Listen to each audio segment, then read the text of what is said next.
want to have an exam on Monday or you want to prepone it? Because I got a notification that it's not advisable to have an exam at the end of the week. You also might, receive an email from the provost that it's not advisable to have any exam or assessment at the last week of the semester. So if you insist, I can have the exam, but if you are not insisting, we'll prepone it to something like Thursday or whenever else. What's your thoughts? Monday. Monday? Yeah, good. You all are fine with that? Okay. You have any other exam going on that week? The final No? physics lab. That's what I don't want to have the exam on that week, but if you insist, then we can have on Monday during the class hours. If you want to prepone to this Wednesday, I'm okay with that. Any time after this class. No, because we already covered the chapters for the exam. It's chapter 27, 28, and 29. We are at chapter 30 now. So you want to have on Monday. We agreed, all of you agreed with that. Quizzes will be on Wednesday. That will be our last quiz. And I don't want any quiz in the last day. Last day, I prefer to finish the chapters. Hopefully, almost we'll finish by this Wednesday. We have a couple of topics to finish, and let's see how it goes today. And in any case, I will have a review for the final exam, because final exam is 30 marks, right? So on chapter 27, 28, 29, a quick review, maybe 15 minutes to 30 minutes will be on the last day of the class, which is 26th, right? So I wanted to avoid any other exams on 26th. So if you all agree on 24th, we'll go for 24th, the midterm third, okay? So those who are late, I was just talking about the midterm third, whether we should prepone, because a couple of people have the lab exam on that week. So everyone agrees to have the same date, right? 24th? Okay, then we'll go. What is our colors?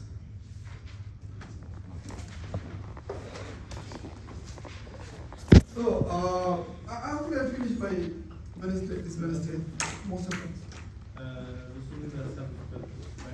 This will be the 7th quiz, and I will drop 2 of them, the lowest one. And the last quiz, I graded all of them. I didn't bring the paper because it consumed a lot of time, so if you want to check, you can just come to office. Anyway, at the end of the class, I recommend you to come to my office and check all your quiz grade and all the midterm grades and everything to ensure before going for the final exam. So you will get an assessment how much mark you want to score for the final exam. Some of the people were saying they just want to pass their course.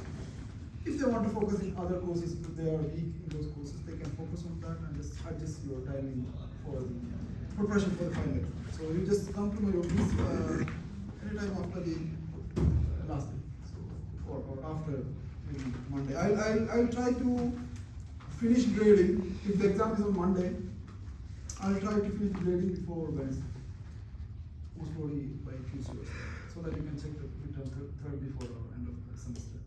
And also, any correction is there, I'll just upload it by Wednesday or Thursday. Okay, we'll finish it. And this Wednesday will be our last quiz. And I updated the chapters. Only one chapter, that is chapter 29.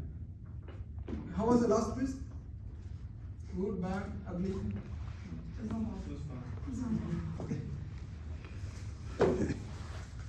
Okay, anyway, because I just wanted to make sure that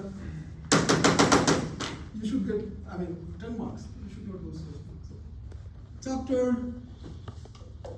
13. We were discussing inductors. When you pass current through these inductors, you have something called inductors. And we just briefly go through how currents are produced due to induction on a coil by moving a magnet, right? So the first thing we learned, Faraday's laws of induction, right? This we already discussed. But let me review what we have done. So you have a coil, right? And you just keep a lot of flux going through this one, the magnetic flux, and it induces a current also, right? And the EMF produced by this one is proportional to the rate of change of the flux. This is the parallel force of induction. Right? What is the EMF? Electromotive force, right? And what is the meaning of that?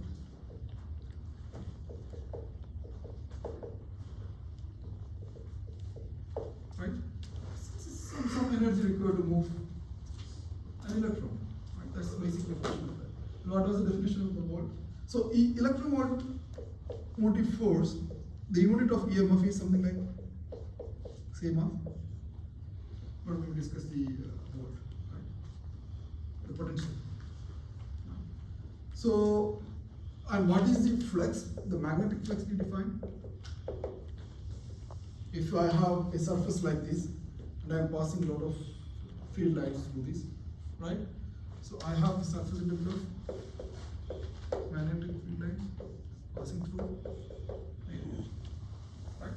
And if you know the surface area, you just try to do if they are parallel in this, right? Because the surface we take here is the circular surface, right? And whenever we have a surface, we can just represent them with an area vector, right? We did this with for your understanding, I use this for a square surface, but you can have any kind of surface. If it is a square surface, the area will be whatever this length into this length. If it is a circular surface, you have the radius, right? You take the whatever the area. Now, what else we learned? Lenz's law. So you have some EMF created when you change the flux of this, and it creates some current, right? So the current is counterclockwise for this case, okay? So it depends on case to case. Lenz's law is very, very sensitive. When you increase this one, and this will be going clockwise. So if you increase the flux, you have more current. If you just pull out the magnet, it will just turn the other direction. Okay. You can write for this particular case like this. Now, these are the main concept in this chapter, and then we will solve a couple of problems. Okay, let's go to problem.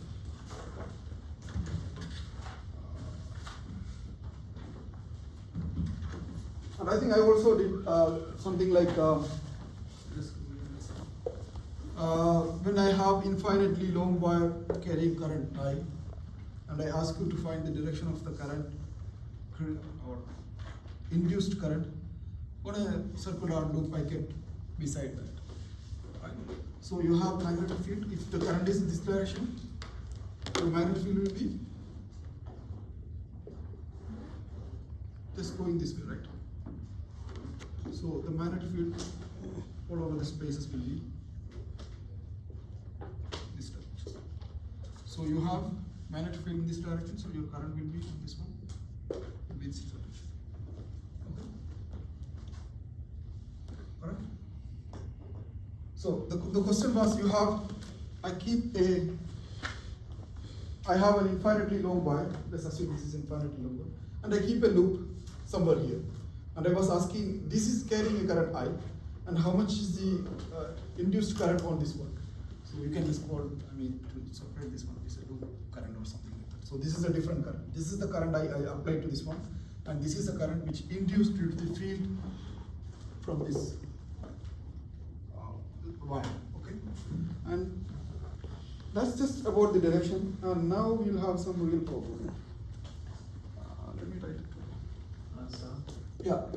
Lenz's law, it produces a current to oppose the magnetic. The flux. It opposes the flux of that. Yeah, so if it's going into the circle, shouldn't it create a current downwards?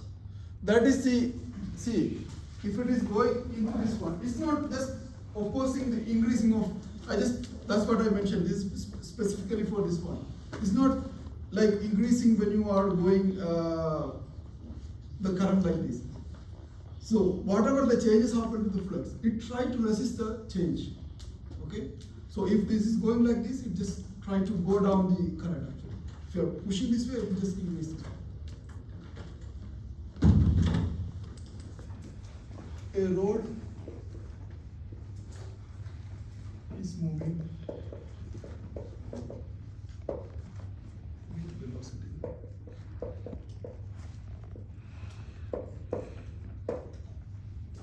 On a frictionless rail.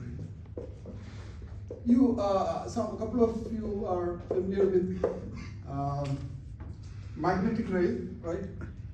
We'll talk about magnetic rail gun. We'll talk about that in a moment. Frictionless.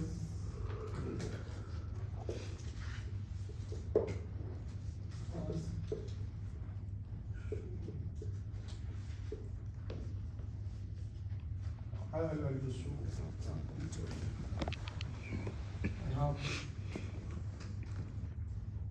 a loop. It's not a loop, and I keep some object, some metal, right? And it completes the loop. So this is my loop now. Okay? And this is a frictionless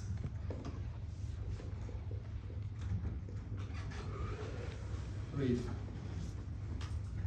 This rail is frictionless, whatever this one. And this also same. And this road, we assume that this road is having negligible resistance. Okay, so the first part of the question is calculate the current in the circuit.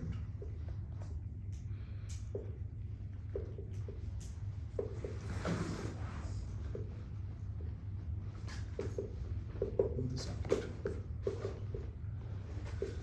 Second part, calculate, find the force needed to keep force needed to keep the road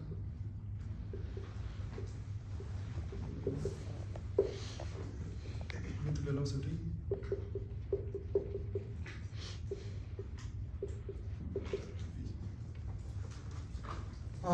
third part, find the power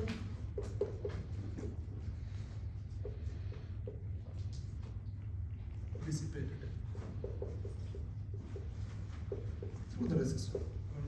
I just, even if it doesn't mention that through the resistor, it inherently means that we have a resistor here, so the power will be dissipated, most of the power will be dissipated through the resistor because this is frictionless, and we consider that all these rail and the road are negligible resistance, so the power should be dissipated through the resistors. Okay? So first understand this question.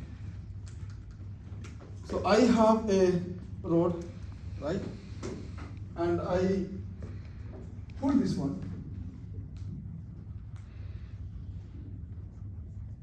Some velocity, right? So there will be current created through this loop, right? Because this changes the magnetic field. Now this current will just flow through this one. This direction. This is. So I asked to find the current in the circuit. So I have to first calculate the flux. So what is the flux? Through the circuit. The magnetic field into, if this is a uniform thing and then we don't have any other, for example, I just give you some numbers. If you want, I can give you some length L here. And since I'm pulling this one, and this fellow is changing as a function of x of t. Then what is the what would be the area where it just create the loop?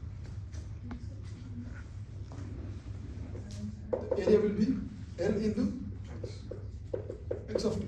I'm writing x of t because x depends upon how much time I pull it.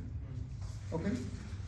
Now I can write the flux magnetic field into whatever the area, right?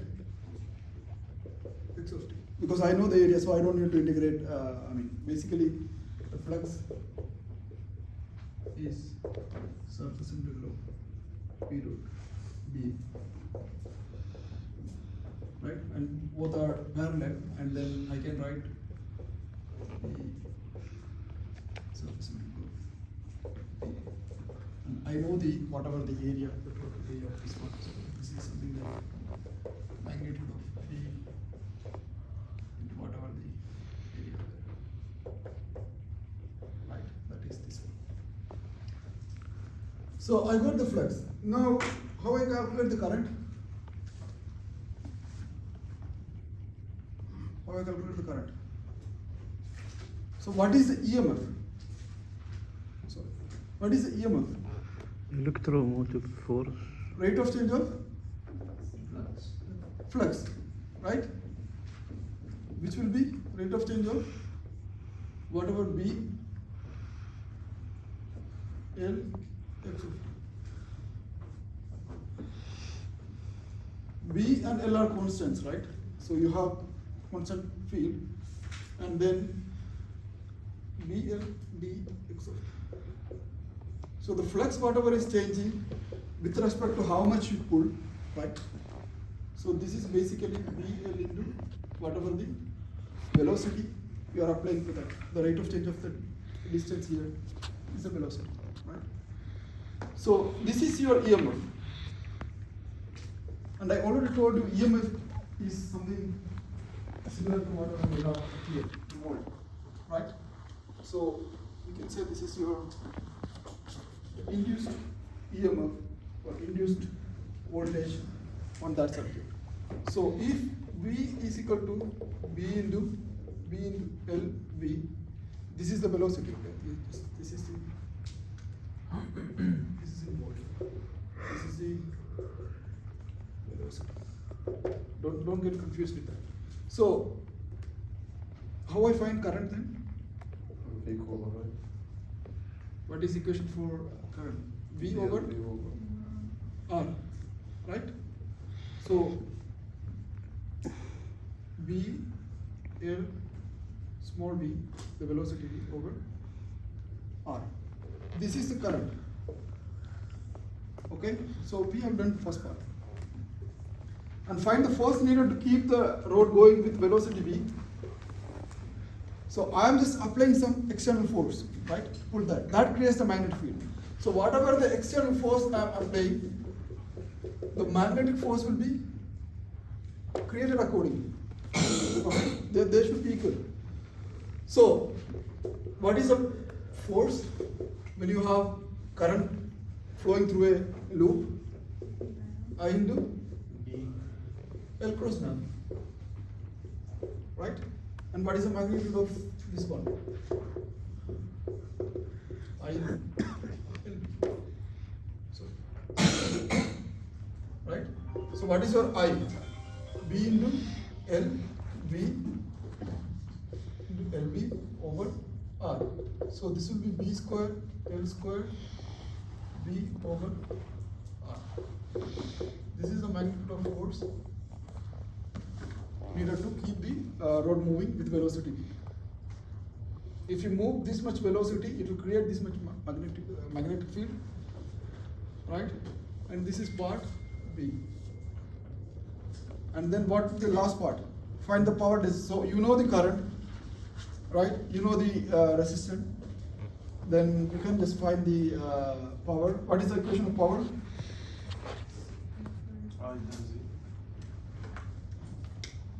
Power is equal to I square, or if you have a capital I, since I am talking about the current in capital I square, right? Can you use FB? Sorry? Can you use FB? We will use FB also. You can use FB. You will get the same result. So that's the idea. I mean, this power I am talking about the power created by the magnetic field, right? So this will be B square, L square, right? V square over R square into R. So R will be cancelled out, right? So you will get power created by magnetic field, this one. So, but we learned that the magnetic field doesn't do any work, right? power you will get when you do some work. So as he said, the power actually created by the force you are moving, the F dot V. Okay? So what is the force there? V square L square V over R into V. So this will be V square L square V square over R. Which means you can just say power applied or something like that. Whatever the power created in this circuit is entirely dependent upon how much power you just applied here to pull this rope. Okay? So the mechanical energy, whatever you are applying here, will be converted into the power or electrical energy, you can say. Because you are talking about the current, right? You got the idea? I mean, I didn't ask about that to find that, but since he mentioned that, you just have to know that whatever the power it is dissipating through the resistor should be equal to whatever the power you are just applying. Yeah. How do we get dLV from the dxt by dt? This one? Yeah. So this is rate of change of the distance, right? That will give you the velocity. This is small v. This is velocity. Yeah, but that's I can say from the dl dxt by dt, right? Yeah. Okay. And this is the EMF. Or I can just write in the next step, the EMF is B is equal to BL. Professor, what is the minus? I'm talking about the magnitude. So minus just give you the direction. Sorry? Can't we get the direction of current? This one? Yeah. So when you pull this one, that's a very good question.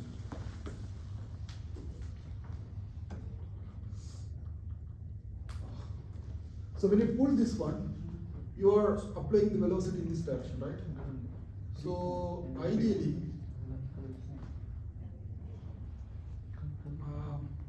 you have to use the Lenz's law, but because when you have the current this way, you should have the magnetic field going into the plane. So I don't know how I can explain that. When you pull this one, how it should go like this. So in the question I just gave this direction of the current. If I give you the direction, since we are not, that's what I mentioned. Since we are not concerned about the direction of the current here, I mean, that's what we just use the magnitude of the EMF here. I think the question it already gave the direction of the current. Otherwise, it's very hard to define the current. When you are pulling this one, you don't know. I mean, unless I have to give either the direction of the magnetic field, which is not given in this question, or I have to give the direction of the current. Otherwise, it's very hard to say, okay, why you have this direction of the current. If this direction is like this, the magnetic field should be into the plane. I didn't think of that before, but that's how it should be. Either it should be given the direction of the magnetic field or the direction of the current. Then only you can find the other direction, okay? And we are not dealing with any of those direction here. Unless if I ask you, for example, I am not giving you this one. If I just say that instead of this one, I apply some potential, right? Then I should have a different direction of the current. It should always go from positive to this direction. As far as I am not giving you this one, I can take the current any direction. But in the question it was given just the predefined direction. Okay, that's fine. You can just reverse the direction. If the question is given like that, and I am not asking you. So now if I ask you to find what will be the direction of the magnetic field, then it makes sense. You should find this one going into the. So your finger will be, thumb will be this direction, and the field will be going into the. Now, so this idea, I mean, we can use. So let's just come back to his idea. I mean, I was talking about the electromagnetic railgun. People are still trying to develop it. So what people do, here whatever the power we created by pulling the rod, right? So people try to create something.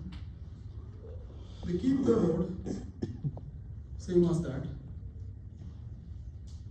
and they attach some bullet to this one. You can have any armed devices there and just apply.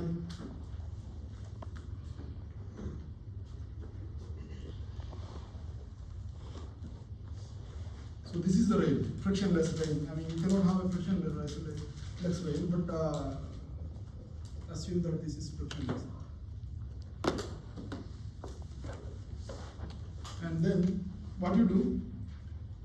So earlier we were just applying the force to get the magnetic field. So now here we apply some EMF. Okay? So what happens? The current will flow this direction. Right? So it will just push the rod because of the magnetic field created. So, I mean, in textbook there are several problems related to this one.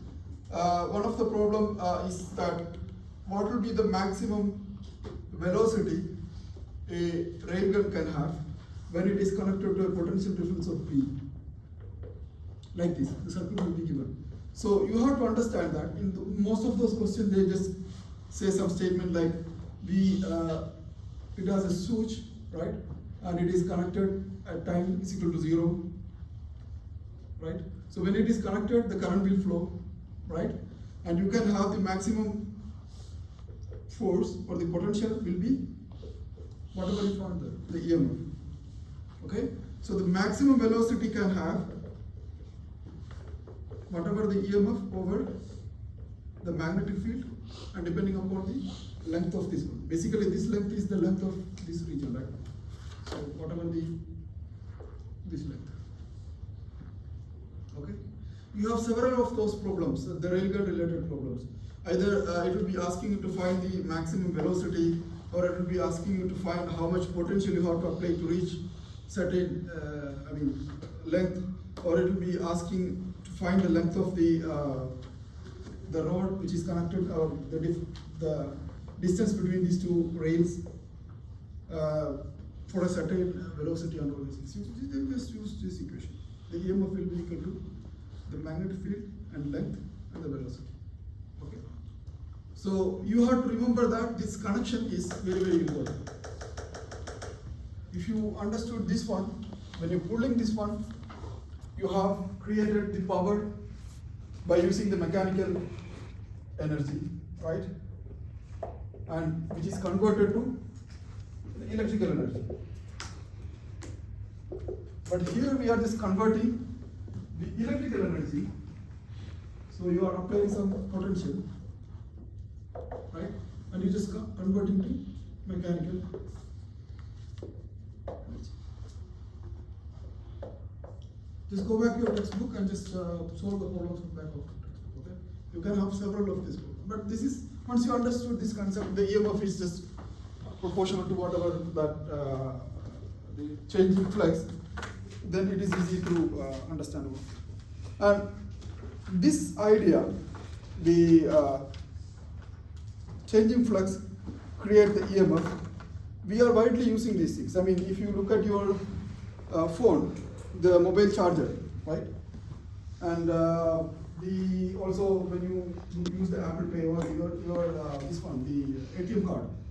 So if you tear off the ATM card or the access card for the university, if you tear off that, you will see some wiring kind of things, right? What does it do?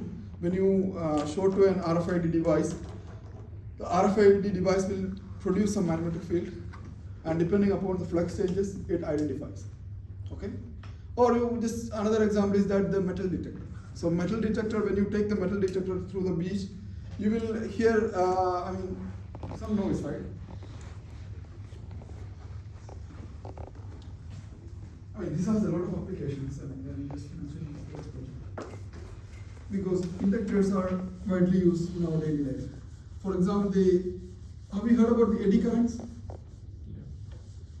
Yeah, how the eddy currents are produced. We are using eddy currents for several applications like stopping the train, we use for the metal detectors. For the example, let's go to the metal detector. You have a metal detector stick, right? You hold it in your hand, and you have this round shaped thing, right? And you basically use the coils to produce magnetic field, right? And when you show this one, it will closer to the metals, it just beeps so much, right? So the metal element, whatever you are just going through, it has the electrons, right? Or it's made up of a lot of atoms. Let's assume it's made up of atoms, right? So whatever this field, the magnetic field creates by using this fellow, right? Create an induced EMF around all of these atoms. So the electrons respond to that, right? And it creates a small current, right? That is called eddy current. Okay. So and when it just create a current, the flux changes, and this fellow detects the change of the flux. And that's how when you go closer, you have more magnetic flux, right? When you come in away from that, it just reduces. So that just converted into this, they amplify it and just converted into a audible signal and this. And the same principle applies everywhere. Your Apple payment or your anywhere you see an RFID. And how to protect these things? I mean, you must have seen that when you buy a wallet, RFID protected, right? What they do, basically, they create a wallet, you buy a purse or wallet, with some, you must have seen that, I don't have it now, I usually use the NASA ID card, RFID protect, the card itself. So they give some case to put it, you see a small net on that. Okay, this is a special metal net. So whatever the magnetic field coming from any devices which can read this one, this will block. Okay, so this is the RFID protected wallets are mainly used nowadays to protect your credit cards. So if I am carrying my credit card, if somebody have the POS machine, if you just put some numbers and if you show somewhere here, for a second, the money will be debited. Doesn't matter whether you allow or not, right? You just give the card and just, that's how it works. So to avoid that, and you will realize, of course, the message system will just tell you that your money is debited, but if you are in a busy train station or somewhere, it's still possible. People do that.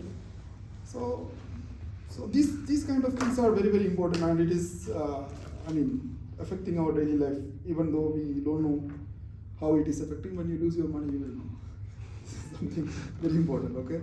So now, let's move to another topic. So we were talking about current, magnetic field and all this stuff, right? So since I talk about the eddy currents, let's see how microscopically the magnetic field are affecting the current. So when you have a loop, right, and you are passing a lot of magnetic flux lines or field lines, or magnetic flux, right, through the loop, you create a current.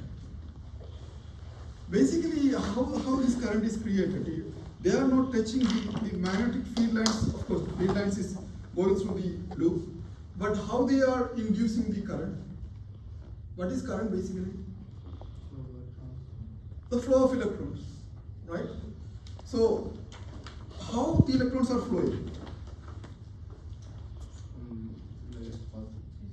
So it will be, you have a positive, for example, since let's take a very, very big conductor and you have negative and positive, you assume that it is going from negative to positive, right? And the current is going,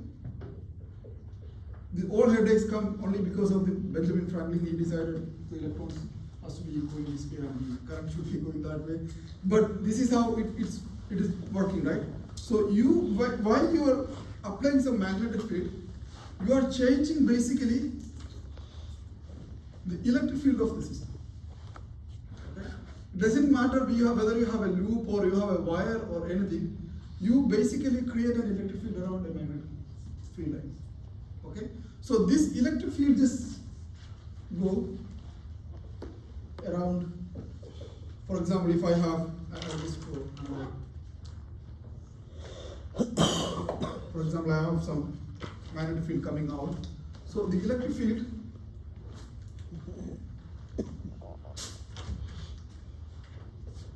created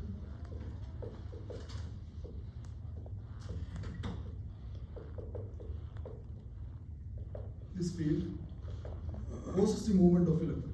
Okay? So the electron will move opposite electron field because of the negative charge. So the current will be produced. This is the actual things happening inside a coil. Okay? So when you create a magnetic field, it just create an electric field. It also applies vice versa. If you create an electric field, it just create a magnetic field. Then you can just have the current flow through a loop. So when we learn about electric field, we learn very, very important thing. How we define a potential through a closed potential through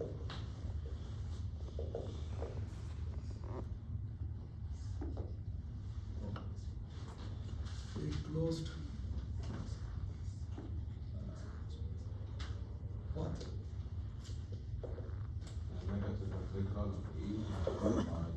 Integral of closed loop, right?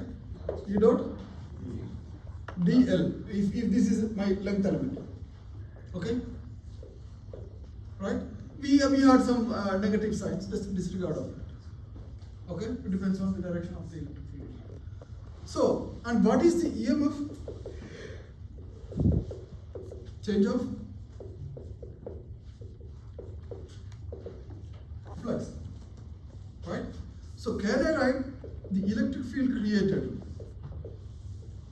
by a magnetic field in a closed loop is rate of change of flux, right? Just remember this equation this way. Okay? Now we will solve some of the problem, then you will understand. Any questions so far?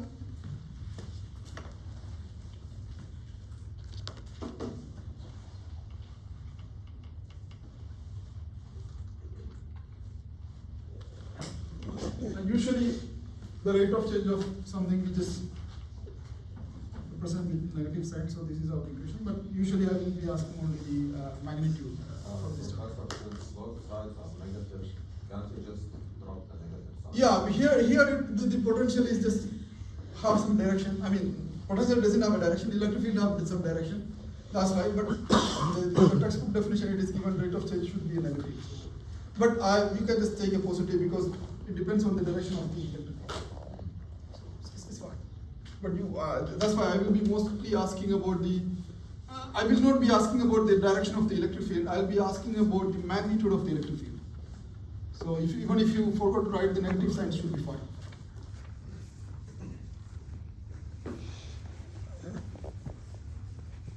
Let's do one problem.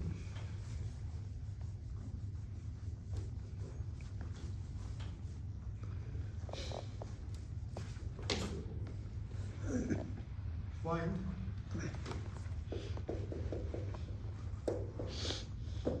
the magnetic field and the electric field.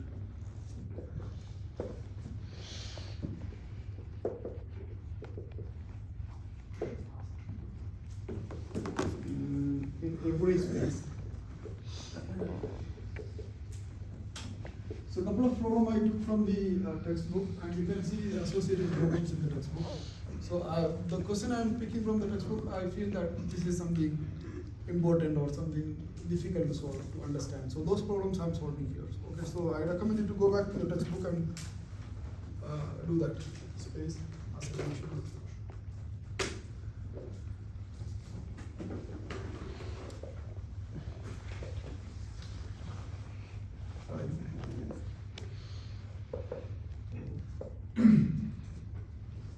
So,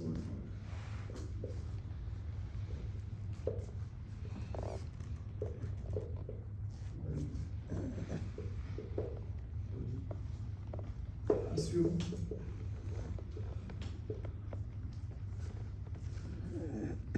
this whole node is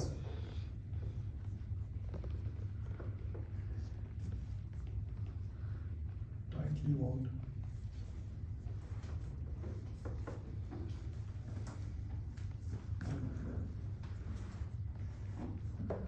So you have, and the current is given like as a function of time, I is equal to I0 T over tau, where I0 and tau are constant. And the tau is called time constant. When we learn about the RC circuit, we talk about the time constant, right? So this is time constant.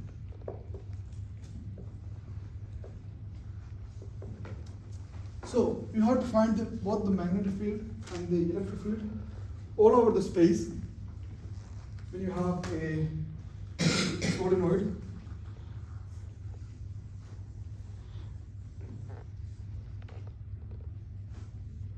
Of length L, right? What is the information given and the current is given. So can you do this? What is the magnetic field inside the coil and outside the coil? When the coil is tightly bound, that we have already done, right?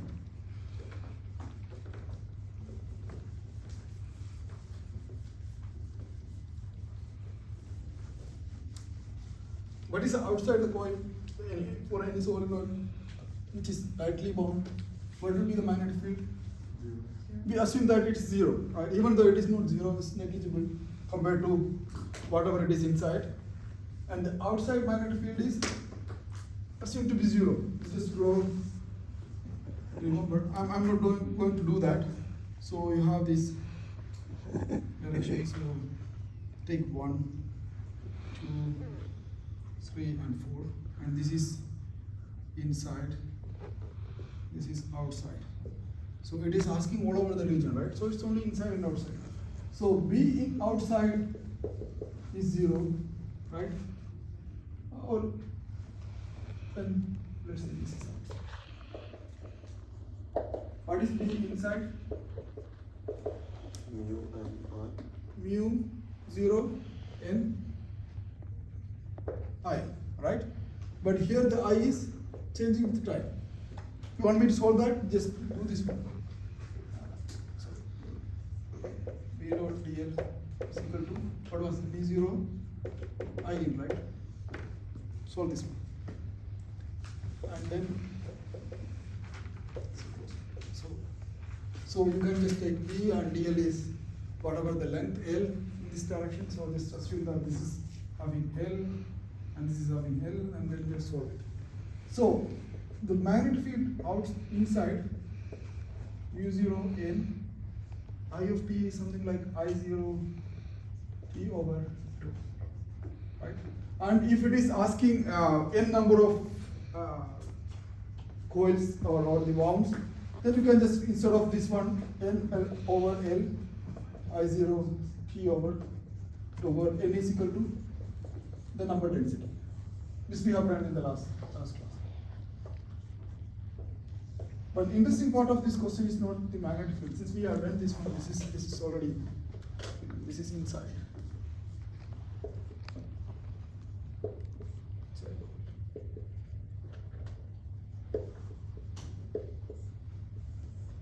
Okay.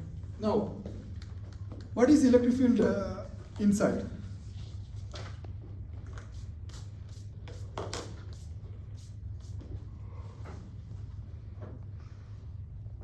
What is electric field inside?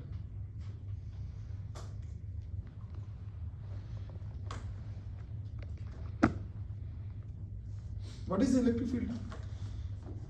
So how I can find the electric field? Integral E dot dl is equal to 1. So I have E dot dl, right? It's equal to minus d phi by dt, right? So how I find this one? So if I find this one, and this one, then I can find this one, right? So I have to assume the radius of this one. Let's say when I look, I mean, if I have coil, so the way I should find the electric field is that, I mean, instead of taking this one for the magnetic field, we just take the cross section, right? How many numbers of currents are coming through it. So to find the electric field we are looking in perspective of the magnetic field, right? So magnetic field lines are going, if I have the coil like this, the magnetic field are going this way, right? So you just have to draw like this, coming out of the surface, right? You understood the, so if you are looking from that side, I mean, if your current is going this way, of course, your field will be in the other direction, okay? So you can take the other direction also for magnetic field. We are not talking about the direction, we are talking about the actual numbers. So how you define phi b? You have, let's say you have a radius of r, right, for the coil. So when you take the coil, just example. I don't know how much. Okay. When you take the coil, so for example, this is your coils, right? This is your coil. Okay? It's tightly wound like this. And when you take the magnetic field, you take the cross section of this one. You just cut view of this one, right? I think I'm okay. But when you take the magnetic field, you have to look from this side. Okay, when you look from this side, you will see the coils will be wounded in a circle, right? And then you can just find the flux through it. That will be the magnetic field into the area, right? So what is the area of this one? B into y r square. Okay? And you have to find the magnetic field outside, for example, the electric field outside and inside as well. Let's find the outside. So E dot dl, so whatever the magnetic field which is going, I mean, so whatever the magnetic field created by this fellow, if my magnetic field is this direction, okay, my current is this direction, right? The direction of the wire, wherever I have the wound, right? You have to imagine it. I'm sorry. So, for example, I wound the wire like this, and I apply the magnetic field in this direction, right? So my current is going that direction, along with the line of this one.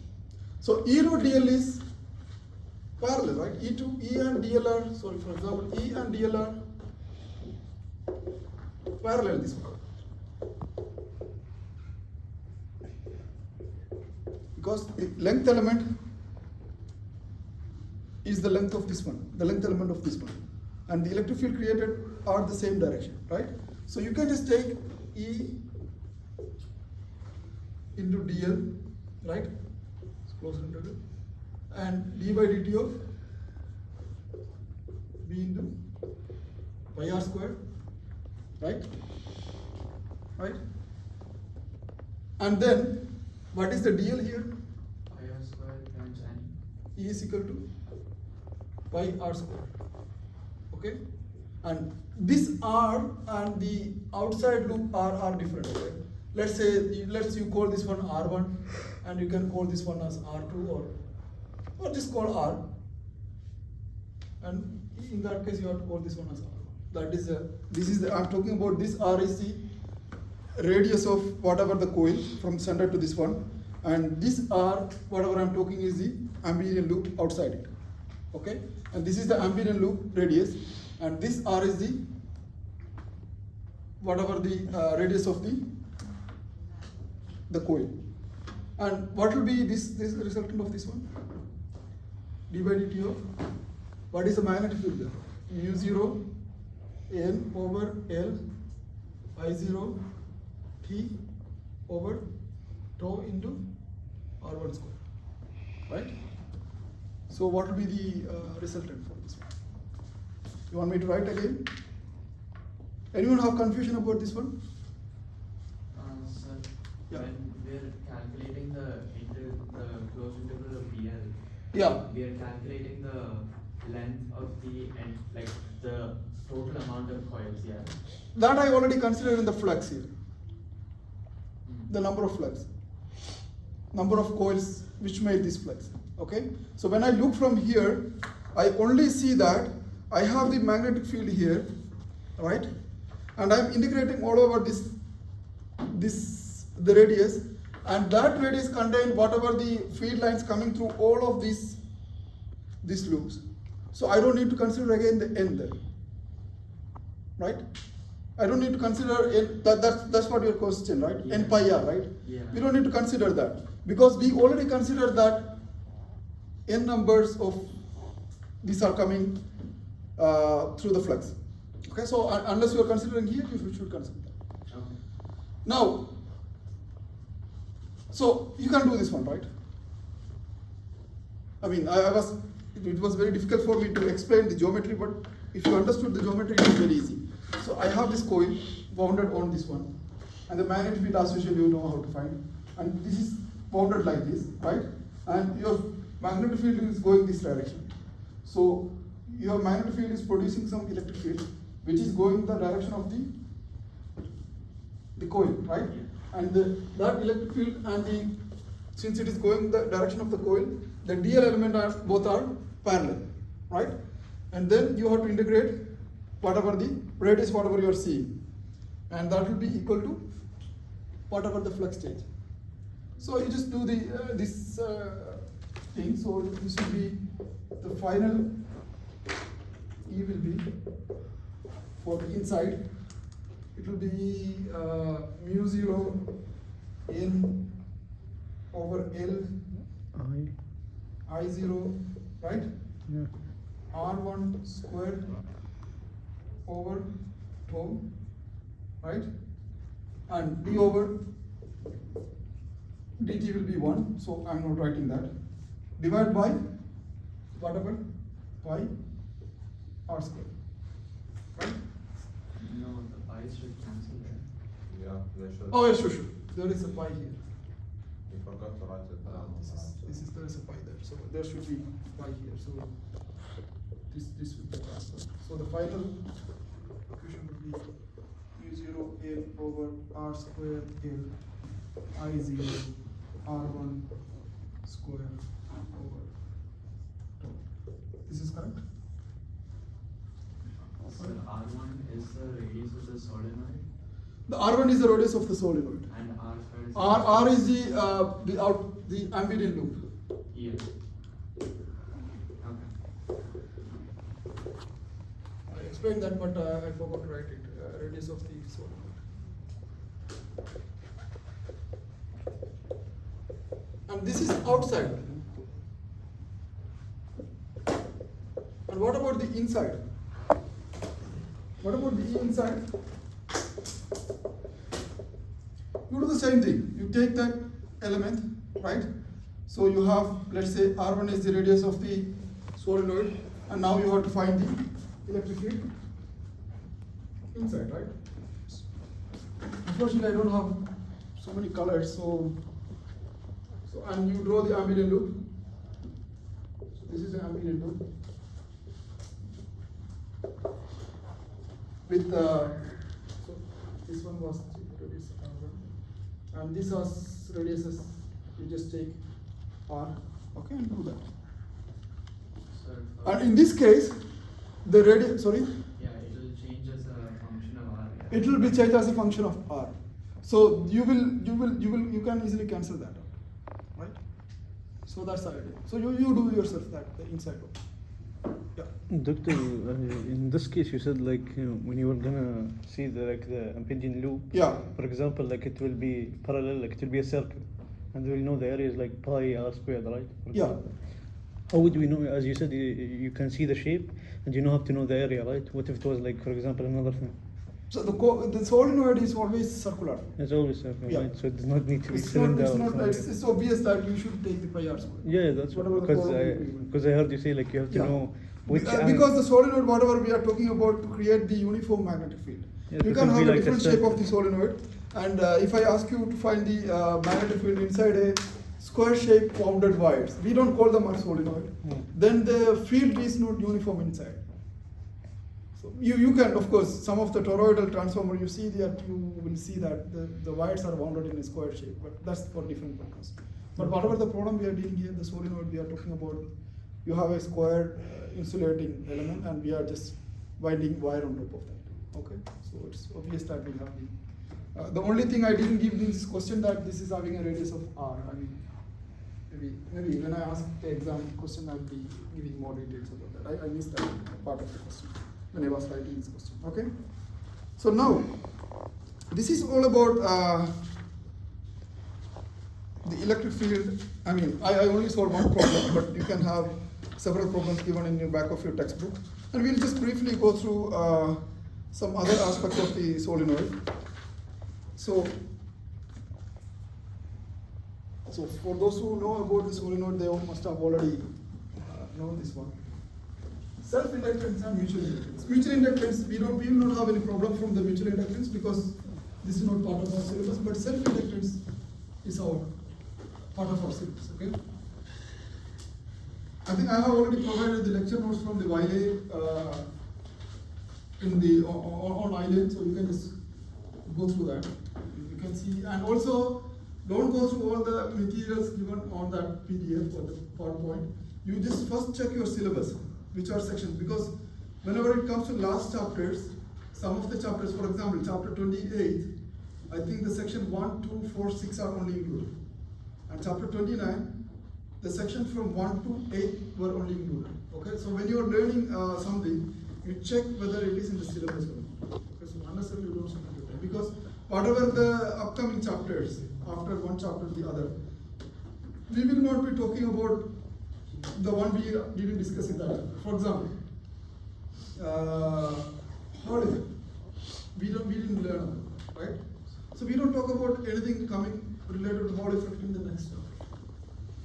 Mutual inductance, and then the upcoming chapter is AC circuits. We are not talking about the mutual inductance. I mean, we will not solve any problem. But to understand the self-inductance, I need to introduce mutual inductance, which is because the mutual inductance is easily understood. So, mutual and self-inductance. So we talk about the field created by a solenoid, right? So when you pass a current I through a solenoid, it will create some magnetic field, right? Depending upon the direction of the current. For example, I'm just assuming this is the direction of the magnetic field. I have a lot of magnetic field lines going like this. So I just go this way, and this way. And there are several coming the other direction too, okay? But I make sure that I have a uniform field inside this one. Now, if I have a magnetic field like this, even though we assume to solve our problems, just inside the solenoid the magnetic field is zero, right? That's why I always insist that it is not zero, it's never be zero. There is a magnetic field, and if you keep another coil somewhere, right? Due to these field lines, it can induce current, right? So that current is, whatever the current created will be proportional to whatever the flux. Let's say this is I1 and this is the I2. Whatever the I2 created due to the flux here is proportional to the whatever the magnetic flux coming from the first coil. Okay, so I have some coil and I apply some current, so it will create some magnetic field lines. And if I keep the coil closer to this one, due to the field lines, I can have the current produced due to these things. And this is called, whatever the flux created will be proportional to the current, so this will. And these things is called mutual inductance. And mutual inductance are a lot of applications. The cooking stove, the magnetic cooking stove working, and your phone charger, your watch charger, right? The wireless ones. All of these ideas are using the mutual inductance. So if you keep your phone you have to make sure that you will see, for example, Apple phone or any other phone, you will see some symbol like this on the charger side, right? So you have to keep the mobile phone exactly on that one. Otherwise it won't charge. Why? Because when you have the field lines going through these things, the field lines will be coming like this. So it has to match the coil flux, right? So you have to match it. And for example, in the induction stove, how the induction stoves are working, basically, some of the stuff they show the coil, but you are keeping a steel plate or something. You are not keeping any loop circuit. They are basically working the principle of eddy currents.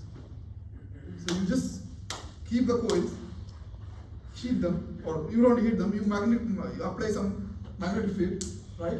And the magnetic field produce some field lines, and you're keeping some steel element. So the induction cooktop doesn't work with all the materials, right? You must be knowing that, right? Some of the metal elements only work because those elements are creating the eddy currents, and those elements, whatever the electrons inside, right?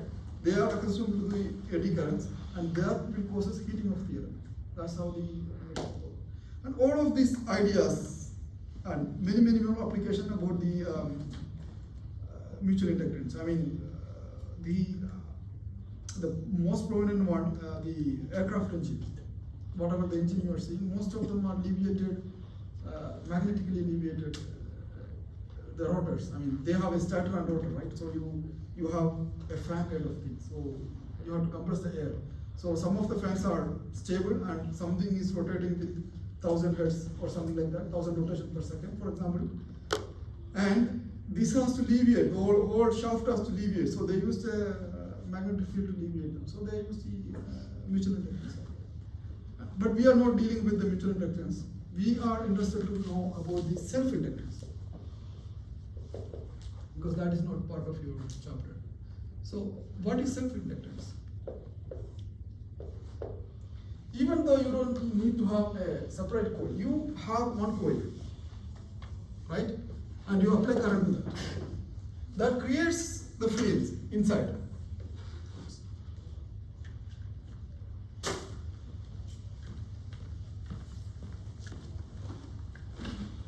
So this element creates the magnetic field, right? As many as the current you increase, it creates a flux, a field lines, that will create an EMF on this side, the same side. Okay? So you use any of the wire element and you turn it around, right? And you apply some current, and you will see that the flux created by its own circuit will induce some current. We call them, this is different from whatever the current, that current, okay? And we just call them as self-inductance, okay? So what is the use of the self-inductance? The EMF or the potential for this.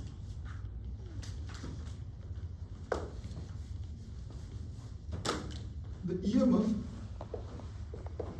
will be rate of change of this one, right? So whatever the changes happening to this one will create a EMF or some potential differences, which will be equal to rate of change of, because you take the rate of change of this one, basically you are taking rate of change of the current, right? So whatever the current will change will be equal to the potential created by itself. So this is an additional potential apart from whatever the voltage you are applying to this one, okay? That is why it's specifically called the self-inductance.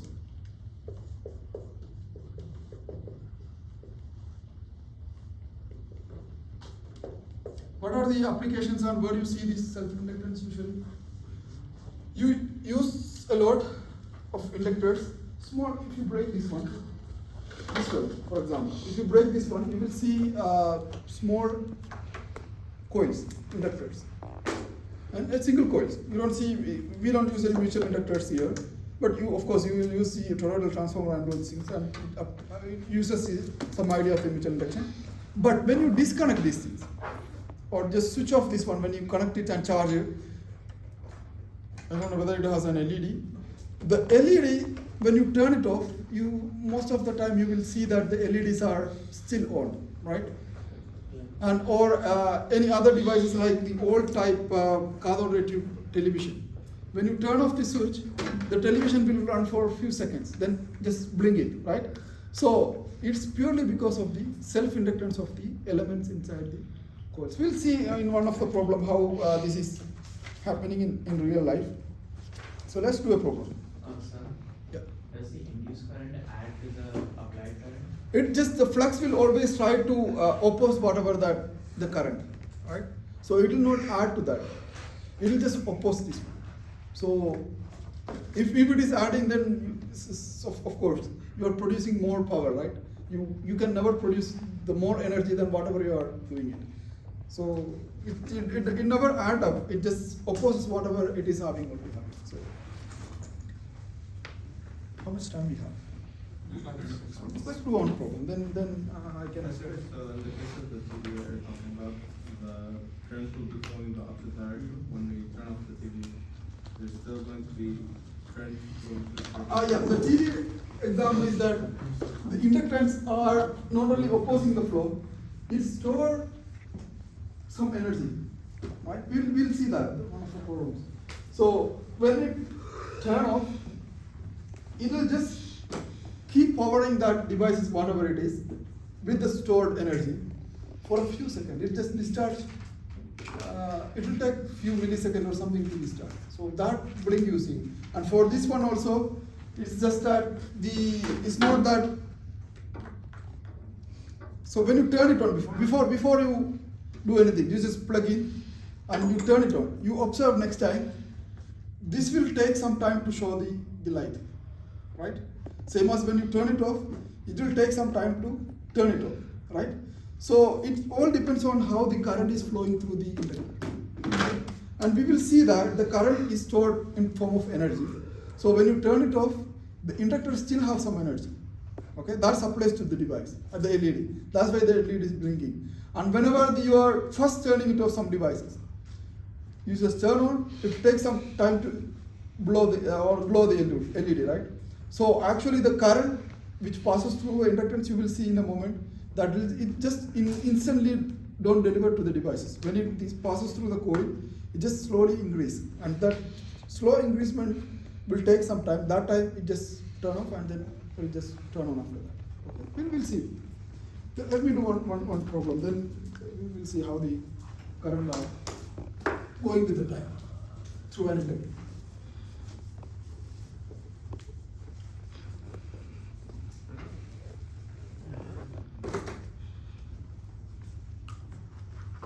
Find the inductance.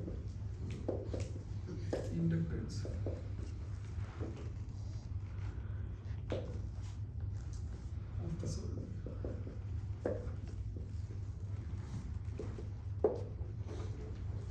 So I just give you this one, and we just pass some current, right? Let's see, I pass some current. And I just give you the length of this one as h, because I usually use the length as L, since we are talking about this, the inductance of the self-inductance of the solenoid. So if I give you only one solenoid, when I ask you the inductance, you have to assume that we are talking about the self-inductance, okay? So unless we don't have two coils, we never have the mutual inductance. But inherently this is self-inductance.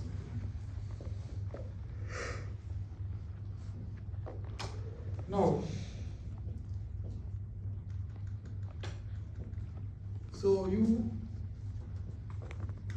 the question is, what is find the inductance of the solenoid, and the length is given, and the inductance, most of the time I will be giving you this one, right? So you have to find, when you find the EMF, you will get some factor with the whatever the di over dt, and that factor will be your inductance. This is how you have to solve the problem. Okay. So along with that inductance, you will get some factor of the current. So you just avoid that. You just take whatever that L part, whatever the inductance part. Just do that. Can you do this problem? Do it. How do you solve this one? And I will tell you how I can just change this question in different versions of this question.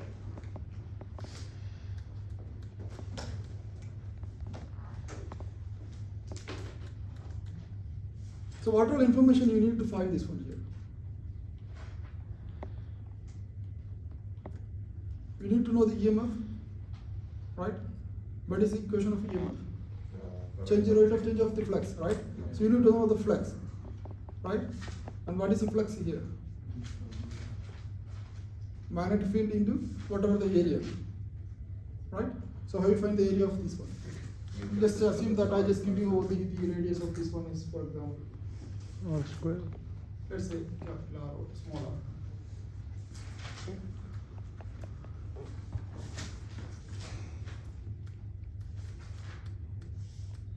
What is the magnetic field of the solenoid?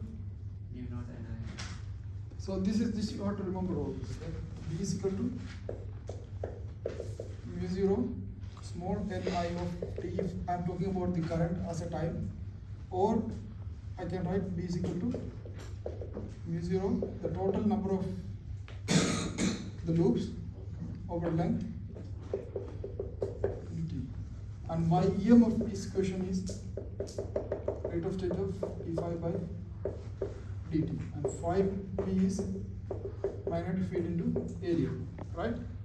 So, and this will be mu 0 n over n I of t. What is the area? Pi r square, right? Correct?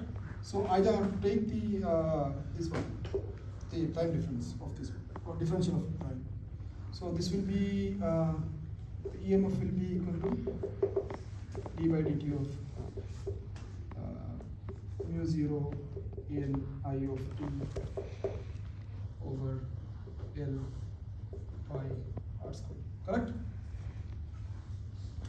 Correct? Then this will be, you can write this equation in the form of something into di by dt. This is one of the simplest examples, but I can change this question.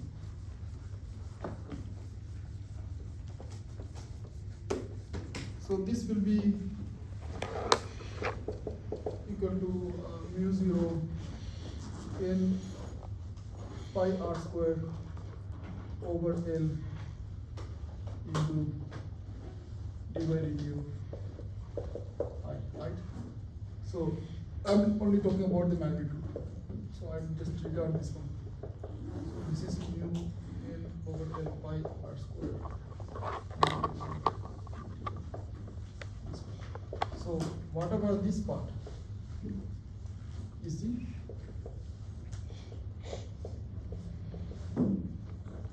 inductance. Now how all I can do with this question? How much? I mean, sorry, this L we discover found that is H. Sorry, I just forgot to change that. Okay. The length we mentioned that it is H.